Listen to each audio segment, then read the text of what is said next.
So have you guys read this article?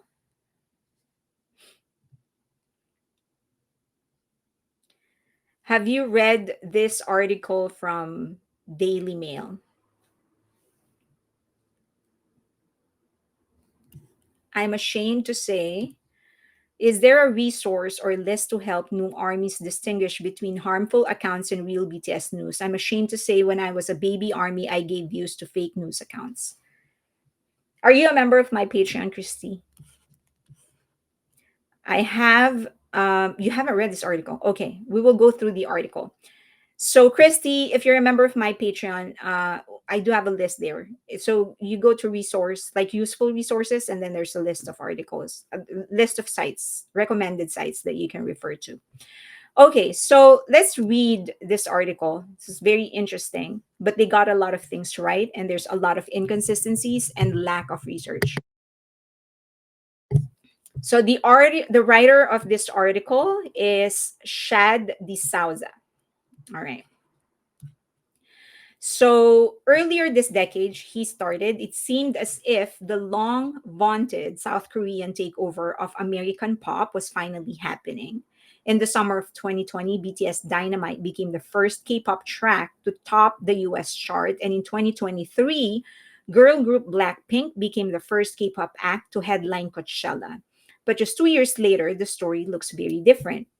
Ruby and Alter Ego. This is the album of Jenny, and this Alter Ego is the album of Lisa. Recent solo albums by Blackpink members Jenny and Lisa each debuted at number 7 on the US album chart before dropping out of the top 10 after 1 week. And neither album produced a single that peaked higher than number 68. Relative newcomers such as Tomorrow X Together or TXT, 80s, and Twice have achieved solid first week chart positions thanks to strong physical sales before facing precipitous drop offs. New Jeans, a young, critically acclaimed new K pop group who look to be the genre's strongest hope in the US after Blackpink and BTS, have been bogged down by controversies and legal dramas in South Korea, stopping them from capitalizing on the success of their 2023 single Super Shy. Even back home, the genre is struggling. So, Sarah, with no last name, said K pop has lost a lot of market traction in South Korea.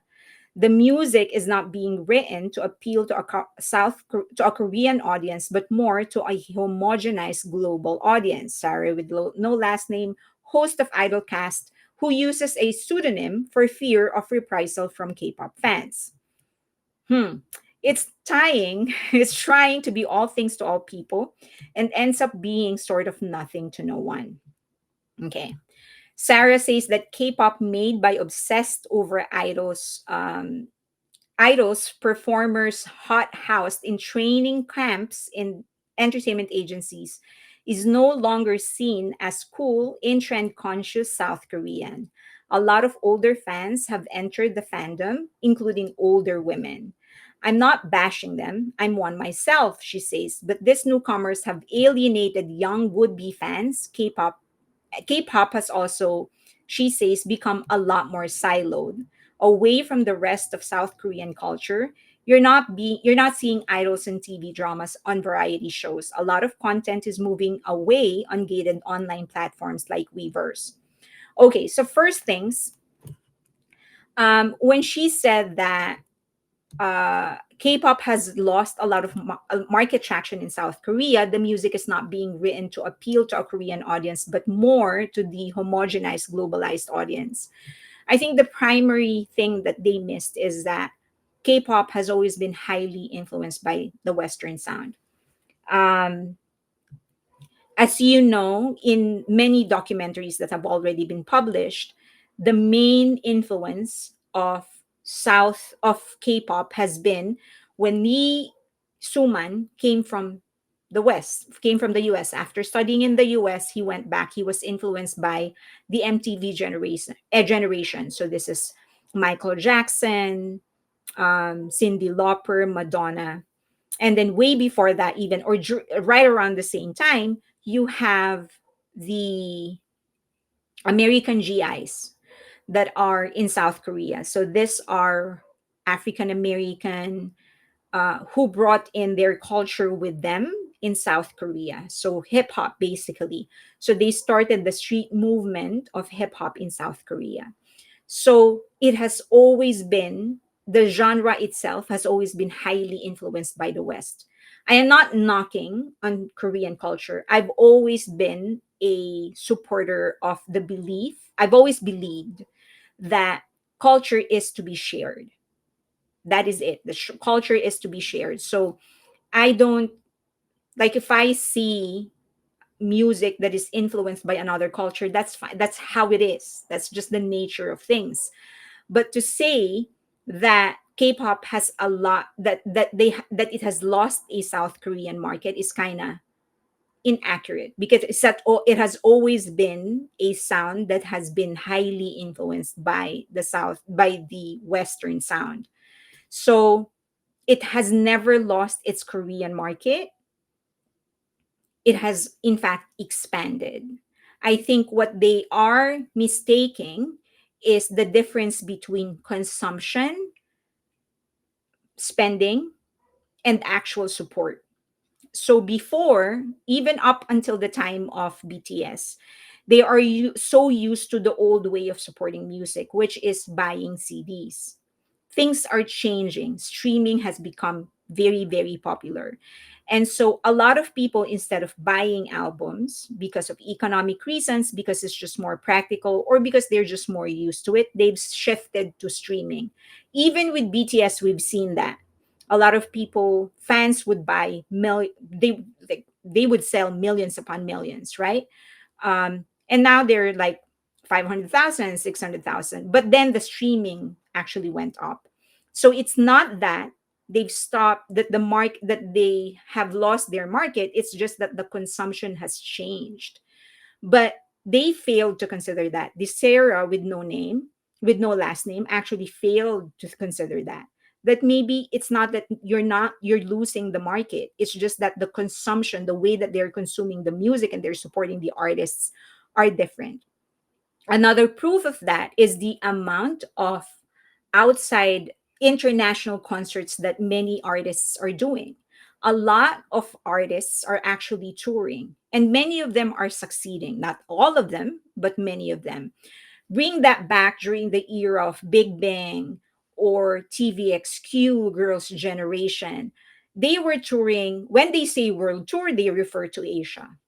Now world tour is an actual world tour where North America, Europe are actually included.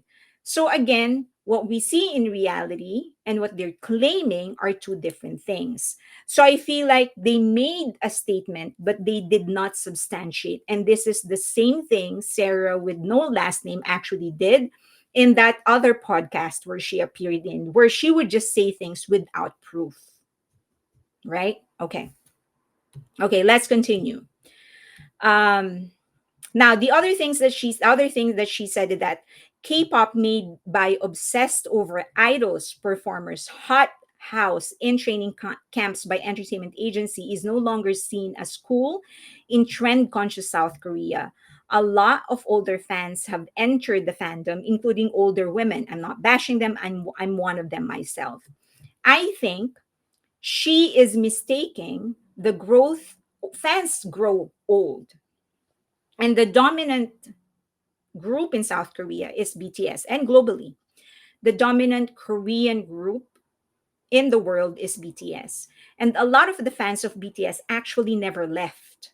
They never left BTS. I never left BTS. A lot of you have never left BTS. We grew old with BTS. And so just because she sees that, oh, BTS has a lot of older fans, she feels like, oh, older fans are actually entering the fandoms. How about we just grew up with BTS and never left? And I think it's such a strange concept to them because they have never seen something like this. Remember, many of the groups actually lose their fans after 7 years, especially boy groups. Once they enter the military, the fandom sort of disintegrates. They become inactive and then they come back every now and then, but it is not as active as before. BTS is the only group that has so far retained the fire and the interest of their fandom, even when they weren't aware. And that is because they continued releasing new albums, they continued releasing new projects. And so, again, making claims, not a lot of critical analysis. And I think this person, Sarah with no last name, is aware of that. That's why she doesn't want to reveal her identity, because she knows that all she has are claims, no support. Okay. All right. And then this is another thing. You're not seeing idols in TV dramas or variety shows. A lot of content is moving on to gated online platforms like Weverse.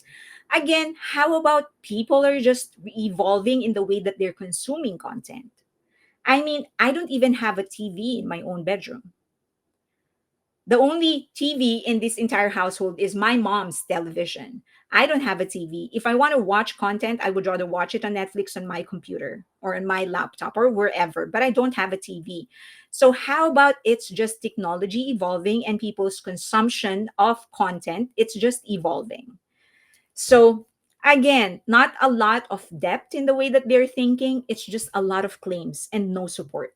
Okay, let's go. Let's continue. The shift coincides, says US reporter Tamar Herman, with a move away from Korean lyrics. It's built to be exported, she says, because of Dynamite's success as an all English song, K pop started leaning into English. This also alienated Korean listeners, while more innovative acts like Le Sserafim and aespa, without the forceful marketing push that BTS and Blackpink received, haven't found a footing in the US. The US love to invest attention on certain artists. Once you have it, you become the sole representative of K pop. We don't care for the hottest thing. We want the artist we've followed since high school, like Taylor Swift. This is kind of true. It is true that people get attached to the artist that they grew up with. Although I would disagree that there is what not disagree, but one thing that this person actually failed to consider is that new people would enter the industry supporting their own artists. So yeah, people would stick to that person. But then there is a generation that's coming in that would welcome newcomers, new acts, and will stick to them. And so it's a cycle, it continues. The UK's only fitfully has only fitfully embraced K-pop through though there's enough of a fandom for TXT to play London Huge OT Arena this week, and for Stray Kids to book 2 nights at Tottenham. I don't know who this location. Tottenham's Hotspur Stadium in the summer. But artists like this, Sarah with no last name, says could be losing traction in South Korea because they have pivoted their focus from the domestic market to the global K-pop market. So this part, I really don't know what the point is. Like that's natural. There's a global culture and then there's South Korean culture. Do we expect either to adjust to anything? Like that's natural. Like that's the evolution of every group. But the key is not enforcing or expecting groups to not evolve, but expecting new groups to come in, continue the tradition, move on, and then new groups come in. So, okay. The South Korean chart are filled out instead with J-pop acts, Korean rap, and 2D idols like Plave, a virtual boy band. Meanwhile, Bang Bang Bang, a 2015 hit by boy band Big Bang, has consistently been one of the most streamed K-pop songs globally over the past few months, which is not great for K-pop. Sarah, with no last name, says, "Where are the new songs?" Sarah, with no last name, is a YG stan, by the way. So this person, if you've listened to the other podcast where she appeared with Karamanika, something is the last name of that podcaster, it was very obvious that she was a YG stan. She had praised to endless degree groups from YG, especially Big Bang. Okay. So for her to say that Bang Bang Bang is the most streamed song is a lie. It isn't. It's actually Butter and Dynamite. We know that. But okay. So like uh okay. So in the US, one of the few genuine hits. Or maybe she's referring to Korea, maybe. I don't know. And then the South Korean charts are filled out instead of J-pop acts. Like what J-pop acts? right? Again, claims with no support. This is her. This is her style. In the US, one of the few genuine hits by a K-pop star in recent months have been Apathy by another Blackpink member, Rose. But it sounds nothing like K-pop, instead taking its cues from punk and new wave, and is a collaboration with eternally popular Bruno Mars. Take him out of the song and I doubt it's nearly successful, says Joshua Minsu Kim, a critic who reviewed Jenny and Lisa's album for Pitchfork. I agree with Joshua Minsu Kim. So if you take out um, Bruno Mars, yeah, that I think it won't be successful. Rose has done everything she can to separate herself from the brand of K-pop, says Sarah with no last name. She's even moved her copyrights to an American company. So that should speak to her confidence in South Korean industry to handle an actual global hit song. The teen five piece New Jeans were one of the biggest success stories in K pop's Western expansion. Their breakout EP Get Up featured collaborations with out R&B singer songwriter Erika Dicasier and experimental Norwegian duo Smurs, and their innovative sound found acclaim among fans and critics. That is true. Producer Min Hee Jin's creative direction was very, very strong. True as well, says Kim, and the music was often produced by Korean producers privy to stuff happening in the underground and internationally. Here was an act that actually felt cool to Gen Z and younger millennials. But over the past year, New Jeans have been stuck in a bitter war with Hybe, the K pop company that formed them. Okay, again, we know for K pop acts that if you have a fan base, a strong fan base, they will not leave you. So if New Jeans fans aren't sticking out, they were never there in the first place. We know that they are very, very loyal. That's where the concept of super fans is coming from. So if they're dropping just because they've been out for a year, and they've been releasing songs, by the way, they've been releasing projects. If they're tanking, it means that the fans weren't there in the first place. Again, they didn't think critically enough to entertain that thought that maybe these fans that supported them in the beginning was not really dedicated fans. Okay. The group attempted to terminate their contract with Adore, the Hybe subsidiary that formed them in 2022, alleging mismanagement. The group were also angry over the fact that Min Hee-jin was dismissed as Adore's chief executive. Adore subsequently sued New Jeans, alleging that the band had no grounds to terminate their contract, though in February, the label stated they regret the escalation of this matter to court and believe that most claims advanced by New Jeans members thus far have been arisen from misunderstanding. They the band are the rare K-pop act to break ranks from genre rigid corporate system. Last year they aired a bombshell live stream in which they spoke directly to fans about their perceived mistreatment. The spat has since bloomed into media firestorm, fueling discussions around the rights of K-pop stars or workers, a status they have been legally denied. The potential ramifications are grave. A coalition of trade bodies warned in February that the spat would collapse K-pop industry, and New Jeans have continued to act as whistleblowers. This month, the member Daniel said that when she was a trainee in one of the idol boot camps, she was constantly surveilled and had to have all meals approved by the management. Adore and Hybe have not commented on this allegation. So, do you observe something? There is overemphasis on this case, which is irrelevant to the original subject of the article. The article is supposed to be the downfall of K-pop, the lack of international influence on K-pop. And then here is the writer, and so far, 4 paragraphs devoted to the complaints of New Jeans. So do you see the play? Do you see the play? Last week, a South Korean court ruled in favor of Adore, granting a preliminary injunction that will stop New Jeans from working outside their Adore contract until the main lawsuit hearing in April. They had recently been performing as NJZ, Adore has said that it is fully committed to support the artist going forward so long as they perform as New Jeans. The band, posting as NJC, have said they can no longer remain with the management that has disrespected our identities and undermined our achievements. They are now on hiatus and planning to challenge the injunction. They've already done that, saying in a statement to Time magazine, it almost feels like Korea wants us to turn into revolutionaries.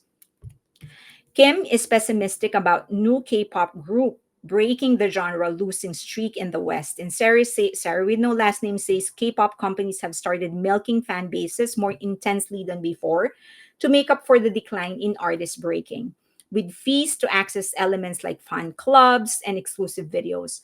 At a certain point, the audience becomes tapped out. You can only pay so much for your hobby, and especially looking at a recession coming around the corner, she says. You can't ask fans to sustain the multi-million-dollar industry. It's losing a strategy in the end.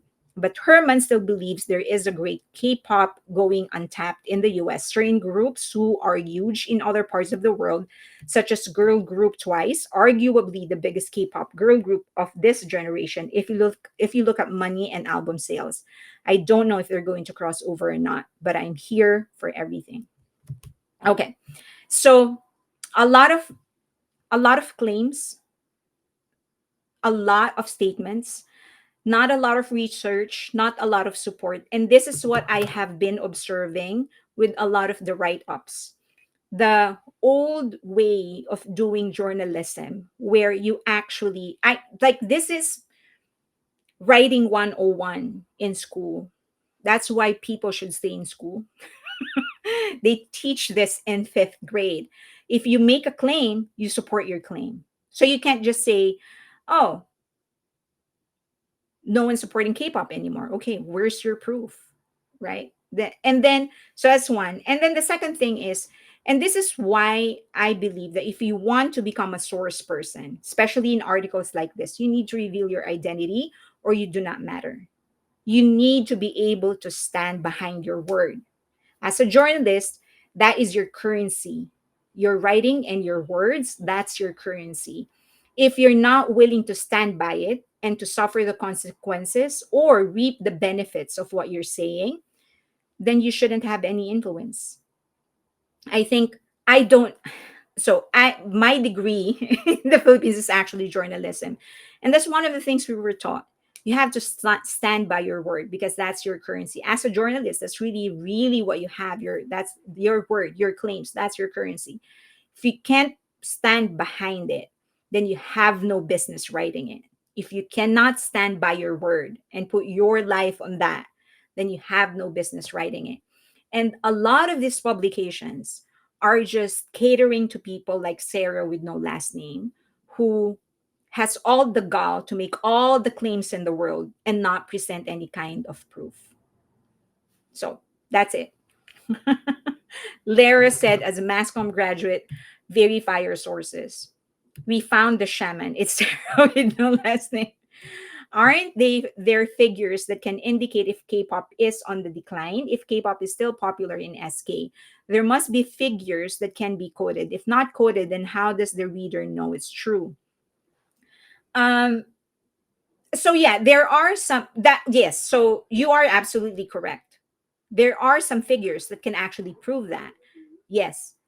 The problem is that they did not present any. They just made a claim, right? It's just like me making a claim that I know there's this one idol from SM Entertainment who's the main vocalist of a current active group that's actually married. I'll make that claim and then present no evidence. So what is that? That's just a rumor. That's a baseless, unimportant, insignificant claim. If I can prove that. So fairly in blood pressure, kalma lang. She's asking me to calm down. I am calm. so yes, so there are figures that can actually prove that. But the problem is that they did not present any kind of claim. Sorry, any kind of proof. They just made claims. And then the other thing is that, so yes, numbers don't lie. And I always say this, numbers don't lie. I mean, those are numbers, and numbers don't lie. But you can misinterpret and put it out of context. So just presenting a number isn't enough. You have to interpret the data properly.